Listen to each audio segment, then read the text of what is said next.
Excuse me, Mr. DJ. Hey, check this out. We got a great show coming your way.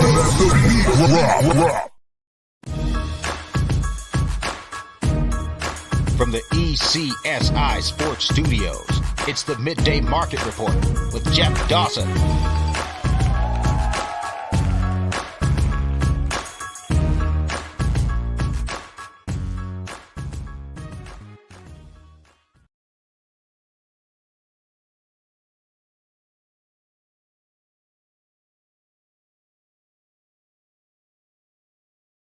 ECSI fans, you want to revolutionize your sports investing habits? Allow me to tell you about WagerWire. WagerWire is an app that helps you become a superior bettor by allowing you to sync all your sports books and track all your bets in one place. See your current action, your betting history, and stats. You could also sign up for sports books and collect bonus offers. Follow them at WagerWire on X, as it's the best account on the platform. Head to App Store or Play Store now and search WagerWire and download the app. Good afternoon, sports fans from all around the globe. I am the host, Jeff Dawson, East Coast Sports Investors, and this is your Midday Market Report for Wednesday, May 1st. You made it. 1/3. We're at the third poll of 2024 already. God bless us. Super stoked to have Andrew here today. Yesterday, if you were watching on his channel, around 3 o'clock Eastern, the numbers were going like this, and Jeffrey Benson at the Circa are moving numbers. And I'm like, Andrew, something's up here. He's like, Jeff, what's up? He says, I'm going to say Austin Matthews is not playing tonight. And sure enough, Austin Matthews did not play. Did it matter? No. You see the empty stage behind me. A lot of Boston fans went home in a whimper. 2-1 loss in overtime. Game 6 back in the morgue or the funeral home, or as Andrew would smile, because we know once they go down 1-0, what happens there. But we'll talk a lot of hockey with him. We'll talk about tonight's action, and already got one series in the Eastern Conference semis set up for the Rangers and the Canes. Canes minus 165. I know everyone's saying, look at that value on the Rangers. Well, value is only value when you're cashing those tickets. So anyways, a shout out to our proud sponsor and partnership with WagerWire. If you have not downloaded the app, head on over to Google Play or wherever you download the app. It's free. Take your eyes down to the bottom. Start downloading those sports books available in your state.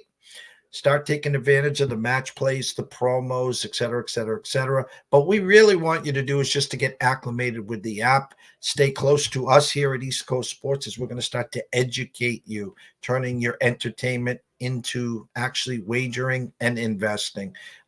It's education over entertainment always here. So without further ado, let's bring in the star of this show, the one and only Mr. Andrew McInnis. What's up, Chip? What's up? You're the star. You're the one that can see into the future. I got to know if you've got Austin Matthews' number or something. You knew if he was playing or not right away.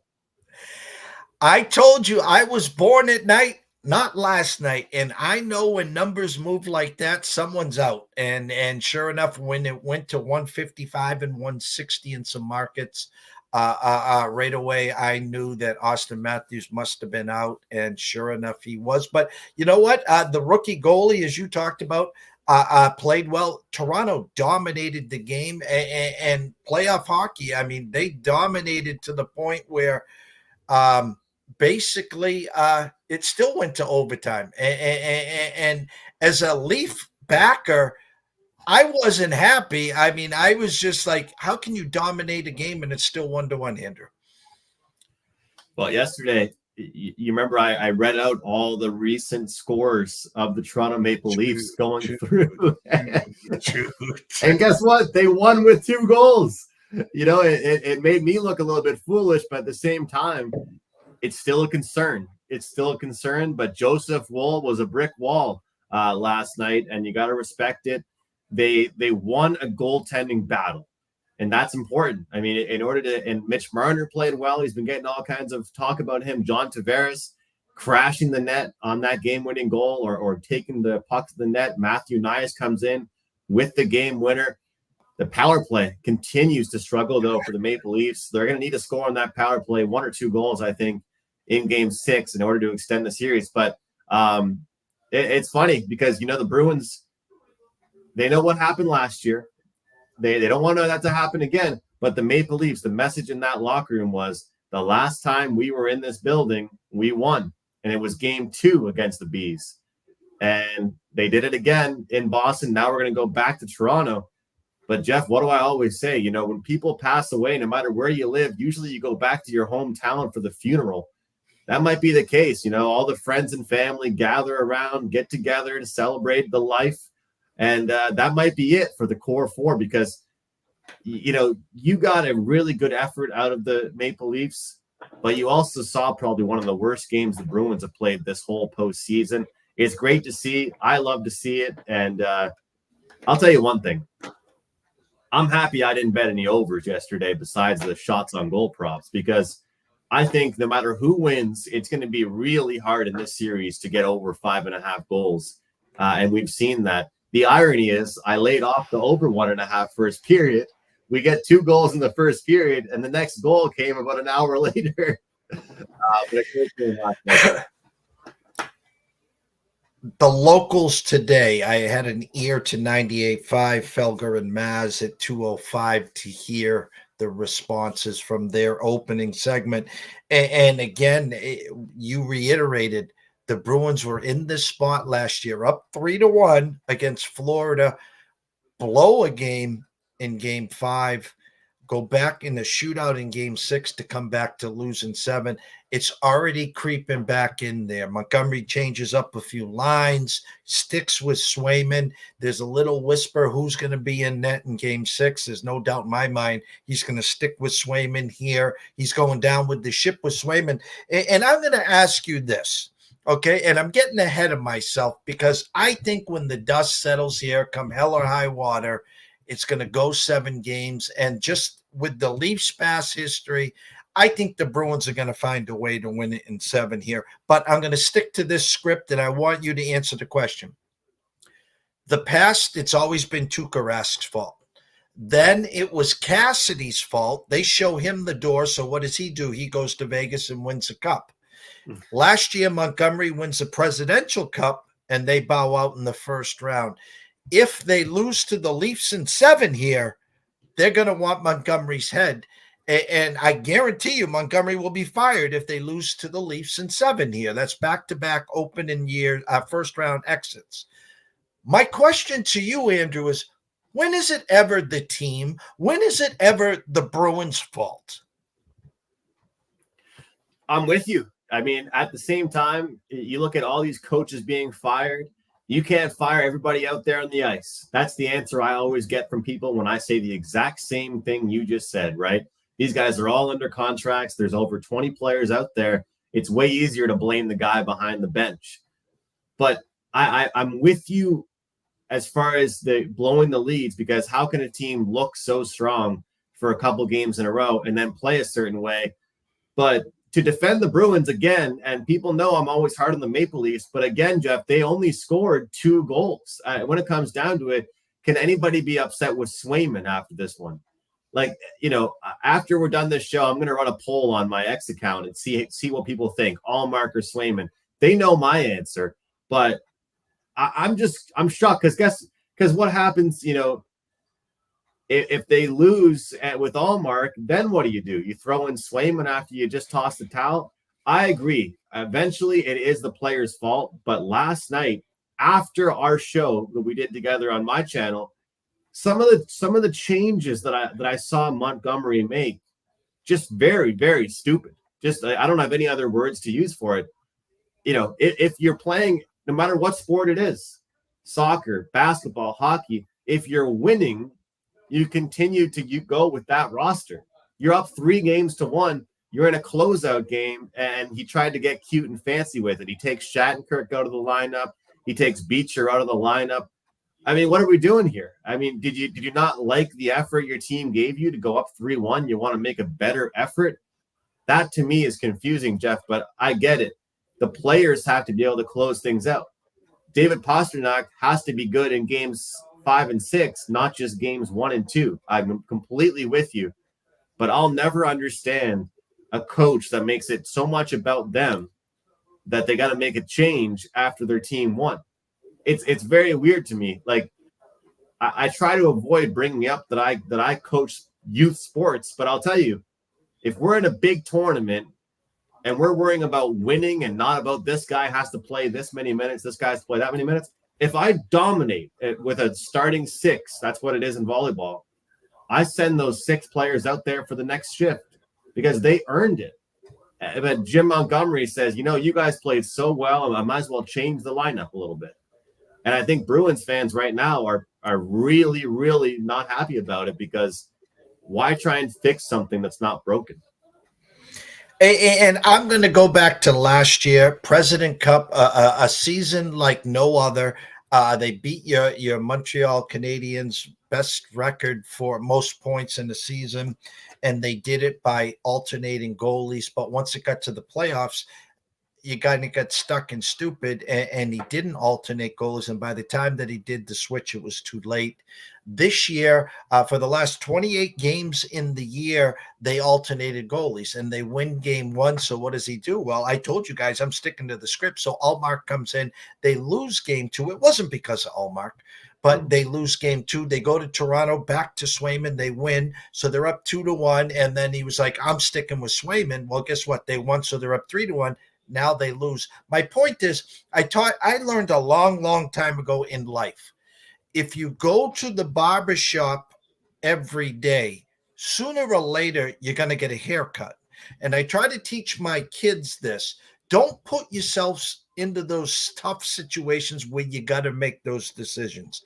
And so as much as the Ullmark Swayman regular season duo has done well, it's almost like these teams, the Dallas Cowboys, for 3 years now, they've won 12 games. No Dallas Cowboy team in the history has won 3 years in a row, 12 games. Well, how'd you do in the playoffs? Well, we won 1 game. Exactly. Are we playing for regular season trophies? Or are we playing for playoff wins and championships? So I would say if the Bruins falter in this series, or if they sneak through, they're not beating the Panthers in my eyes. And if they get by there, they're not beating the Canes, which they still got to beat. So my point is, they talked about it last offseason, Andrew. I guarantee you, if Montgomery goes, the next person to go is Ullmark. They're not going to go down this road again 3 years in a row with the dancing duo of those 2 goalies. There's no way. There's no way because it causes too much frustration. It causes too much stress. And I think we see that big bear hug they do after the game, right? They clearly get along. It's great. It's great. But did you see the quote from Swayman after the game 3? He pretty much said, I want to play. I'm hungry. I want the net. Let's be real here. These guys are athletes. They might love each other. They might love going out to dinner with their wives. But when it comes down to it, you didn't grow up as a kid thinking, well, I can't wait to play every second game in the playoffs. They want to be out there every single game. Is it an advantage to have rest? It certainly is. I mean, let's be real. If they throw in Ullmark on Thursday and he plays exceptionally well, they've got a rested Swayman they can throw out there for game 7 if need be, even if he loses. You know what I'm saying? So having the rest is nice, but when it comes down to it, I'm always a fan of having a number 1 guy. And let's be honest, I don't think there's going to be any goalie out there that's in so much pain and soreness that they're going to say, no, give it to the other guy. I need the night off during the playoffs. That's why you give them rest during the regular season.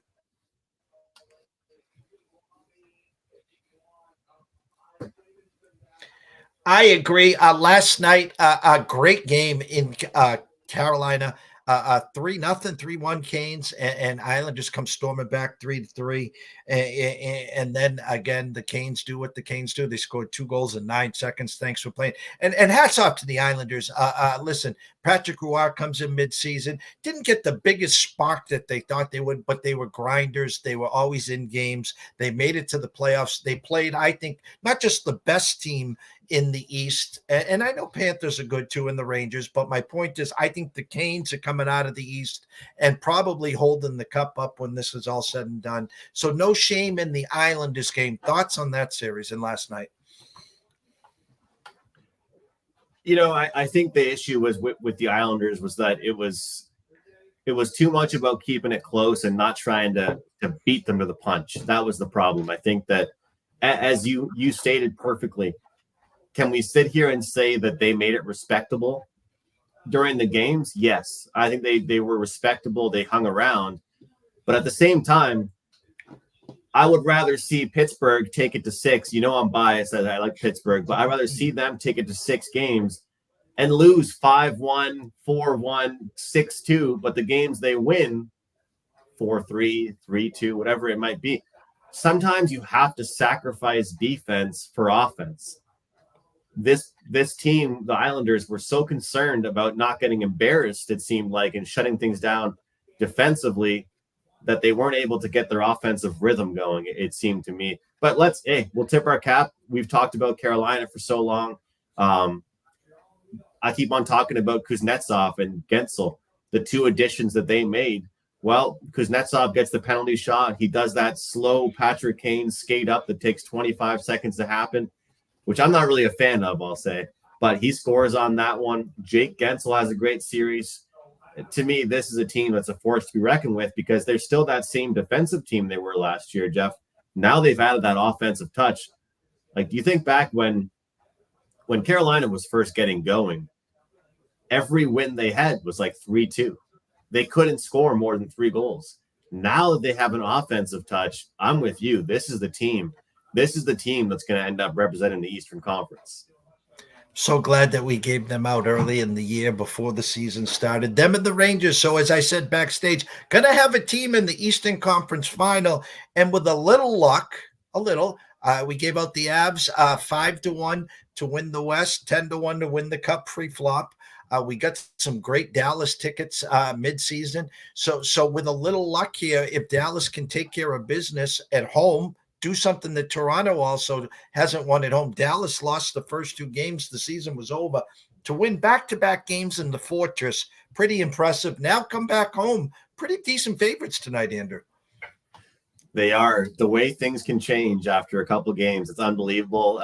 This is the first series we've seen, like, road teams dominant entering their opponent. And 2 great crowds, too. 2 good buildings. Have to give credit to Dallas, their fan base, and, of course, Vegas. We know it's great at the Fortress. But the adjustments have been there. And, it sounds so weird to say this to people. And some people are laughing when I say this, and some people understand. I truly believe that Dallas is the deeper team in this series. And Jeff, here where I live in the junior hockey world, there is a team that was ranked top 10 in the nation all year long. And they remind me a lot of the Vegas Golden Knights. The reason being, the general manager went out and made a bunch of moves before the trade deadline, which in this particular league is around Christmas time.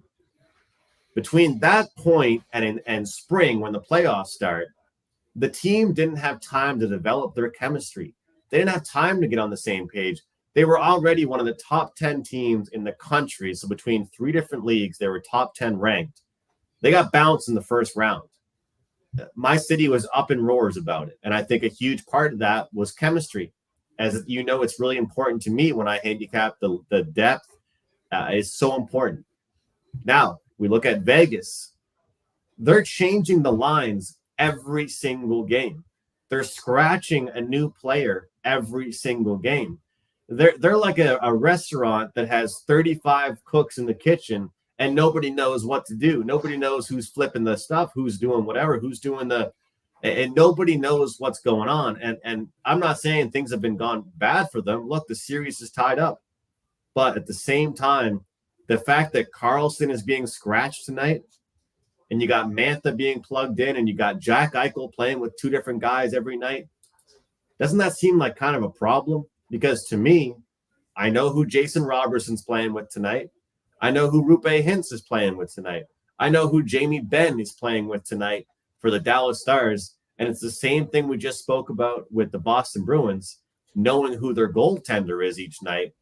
Consistency is really important. And I was talking to a friend of mine about this earlier, is if you looked at this Vegas roster and if they had a whole season to play together, they would be unbelievable. I'd be lining up to make bets on this team. But I'm a big believer in chemistry, Jeff. And right now, I think that's going to cost them. It didn't cost them last year. Look, they won the cup. You know, I'm not a huge fan of Vegas, but I think this time, whoever is behind the video game general managing right now for this team, they had a little bit too much fun during the trade deadline, and they've got too many fresh faces. If you're looking around the room and you don't know where each guy is from, you don't know their partner's name, and you don't know where they like to go out to eat, to me, that's kind of a problem. You can go out there and play hockey, but you have to know your teammates. 100% there. I'm looking right now.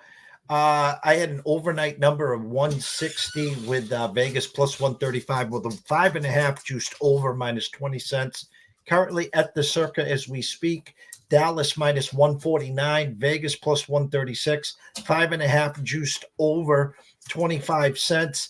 I've heard a lot of so-called experts on social media. I've seen the shows going on social media, the big bright lights, and everyone's saying the same thing.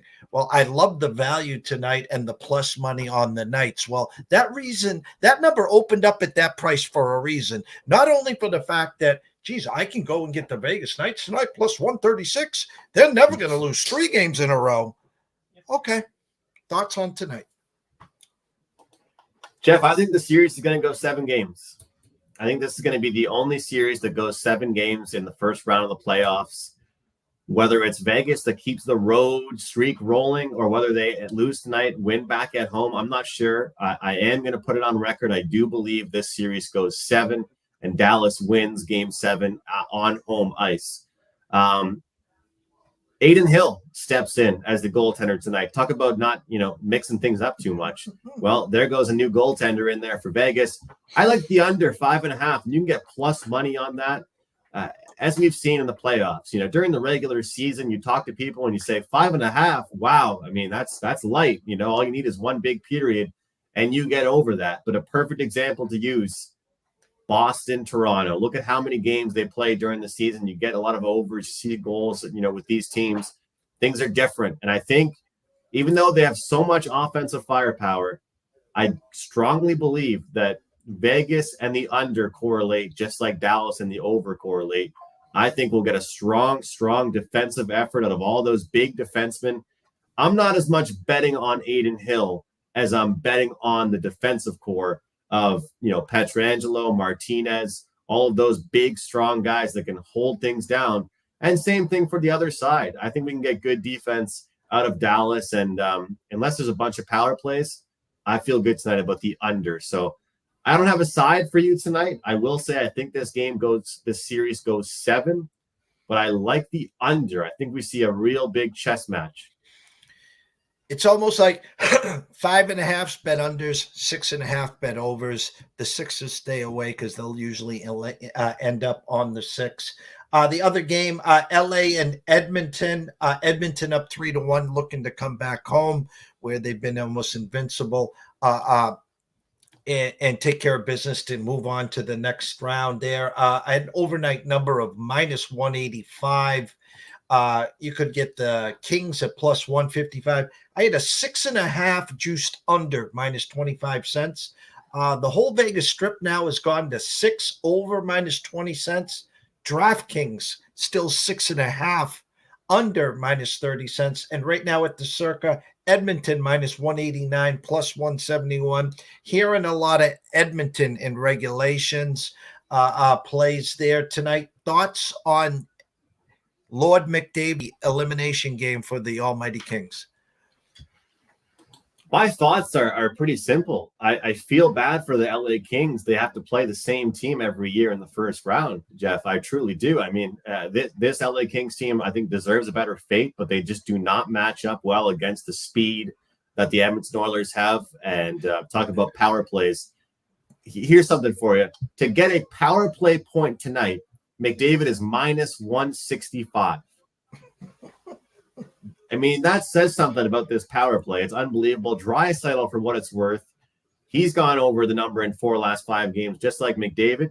He's minus 105, which is a bet I'm locking in for tonight, just to get one power play point. It's interesting. That's how you know. I mean, there's just levels to it.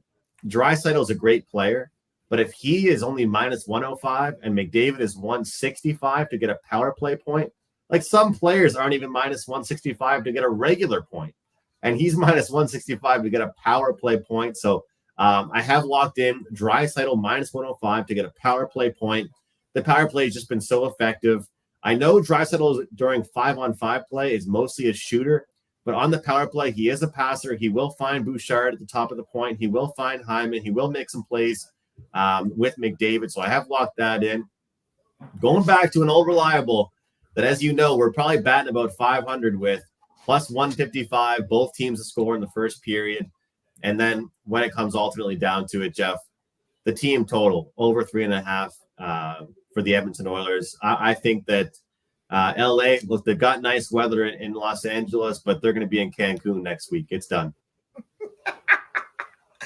And you know what? If we played this out, whoever wins the Dallas series, if it does end up going 7, you're going to have a rested Avs team on that side. And let's just say Edmonton finds a way to wrap it up tonight. There you go.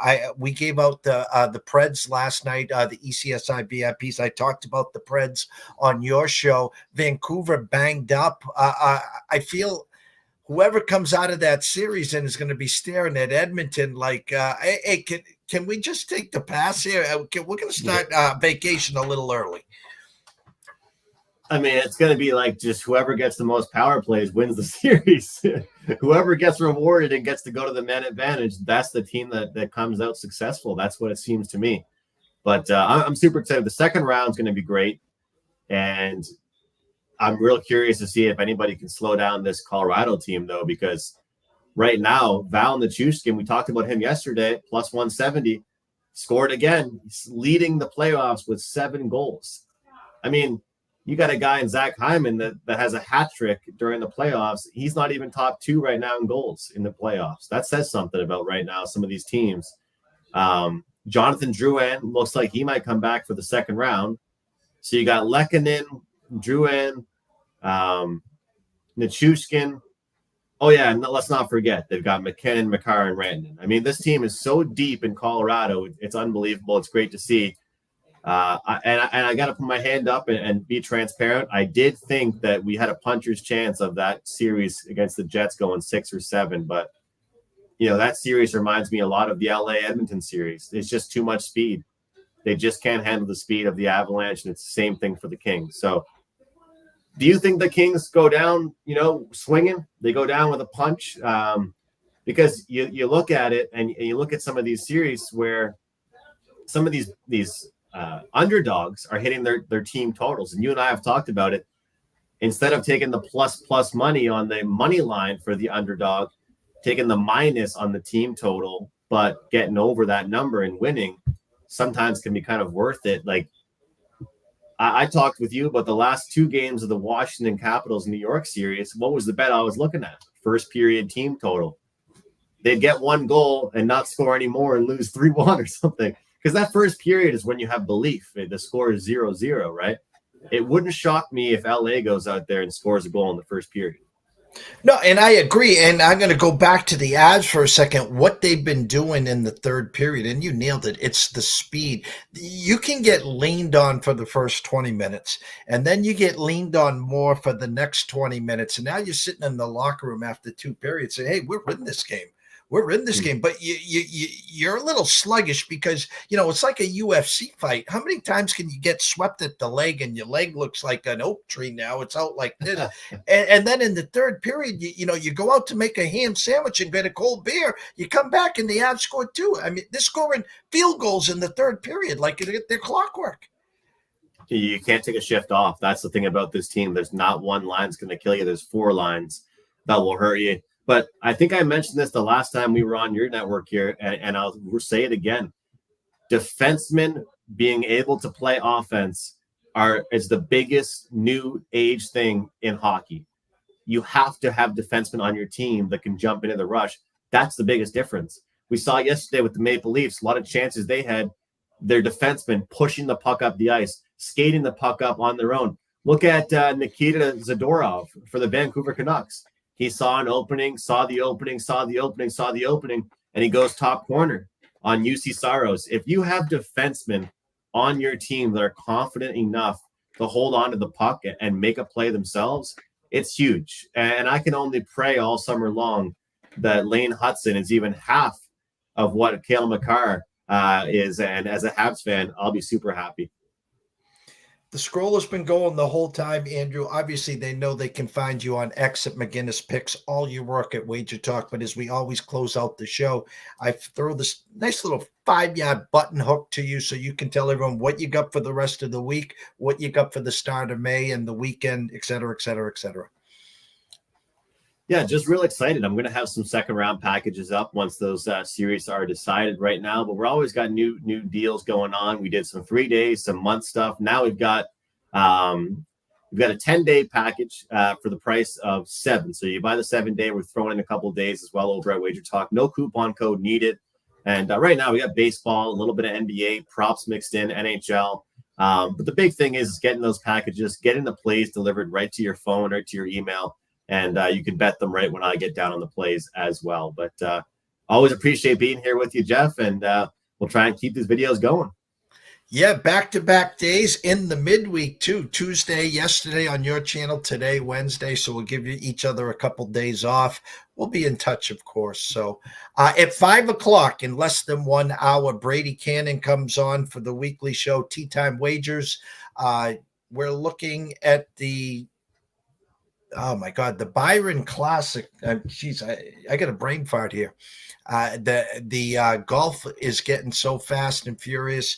When Scotty's not winning, thank God he took a week off. And hey, I'm going to ask you, because I haven't seen it. Has his wife, have they had the child yet? I haven't seen it. I don't think so. Not yet. The longer this goes, that PGA in a couple weeks, that second leg is in danger here. So, hey, Scotty, tell your wife, let's have that child. We want to see you here on that second major. So anyways, 5 o'clock, Tea Time Wagers. And I want to thank everyone here watching and visiting. It's been a great, great show as always. So enjoy yourselves. From myself, Jeff Dawson at EC Sports Investor, the one and only Andrew McInnis at McInnis Picks at Wager Talk. We wish everyone a blessed day and evening. Let's cash some hockey tickets, and we will see you in about 1 hour talking some PGA golf.